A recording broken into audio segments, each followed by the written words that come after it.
શિક્ષિકા આજ જોઈ રહ્યા છો નવલ ઇન્ડિયા ન્યૂઝ। આજના મુખ્ય સમાચાર।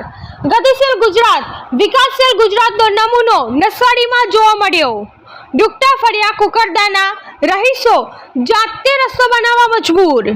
થોડા સમય પહેલા કવાંટ તાલુકાના તુરખેડા ગામે રસ્તો ના હોવાના કારણે સારવાર સમયસર ન મળતા દવાખાને નહીં પહોંચી શકવાના કારણે એક મહિલાએ જીવ ખોવાનો વારો આવ્યો। જે ઘટનાથી સરકાર કે અધિકારીઓ તો ના જાગ્યા, પરંતુ નસવાડી તાલુકાના કુકરદા ગામના ગરીબ આદિવાસીઓ જરૂર જાગી ગયા। આવી દુઃખદ ઘટના ફરી ના બને એ કારણે ગ્રામજનો જાતે જ રસ્તો બનાવવા લાગ્યા। આદિવાસીઓના નામે લાખો કરોડોની ગ્રાન્ટ આવે છે, પરંતુ જ્યાં ખરેખર જરૂર છે ત્યાં વપરાતી નથી, પરંતુ અધિકારીઓ અને અમુક લોકોને મન ફાવે ત્યાં વપરાય છે।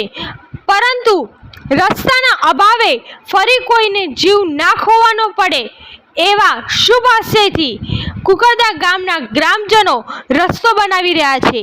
હવે તો અધિકારીઓ નૈતિક જવાબદારી સ્વીકારે અને ખૂબ જ જરૂરી હોય તેવા કામો તાત્કાલિક કરાવે। નસવાડીથી ચિરાગ રાઠવાનો રિપોર્ટ। ધન્યવાદ। આજરોજ 7 ઓક્ટોબરના અહીંયા અમે લોકો બધા ગામના ભેગા થઈને રસ્તો બનાવવા માટે નીકળ્યા છે। અને જે રસ્તા એટલા બધા ખરાબ છે કે અમારે ત્યાં એક મહિલા છે, એ હાલમાં પ્રેગ્નન્ટ છે અને લાસ્ટ મંથ ચાલે છે। તો એકચ્યુઅલી એમને કંઈક રસ્તો છે નથી, તો 108 તો આવી શકે એવું નથી, અને પ્રાઇવેટ વ્હીકલ લઈ જવું પણ અઘરું છે। તો એમને લઈ જવામાં તકલીફ ન પડે એના માટે અમે લોકો ગામના બધા ભેગા થઈને રસ્તો બનાવીએ છીએ। જે ખાડા છે તે પૂરીએ છીએ, તીકમ પાવડા લઈને બધા ગામના ભેગા થયેલી ભાઈઓ અને બહેનો પણ છે સાથે। અને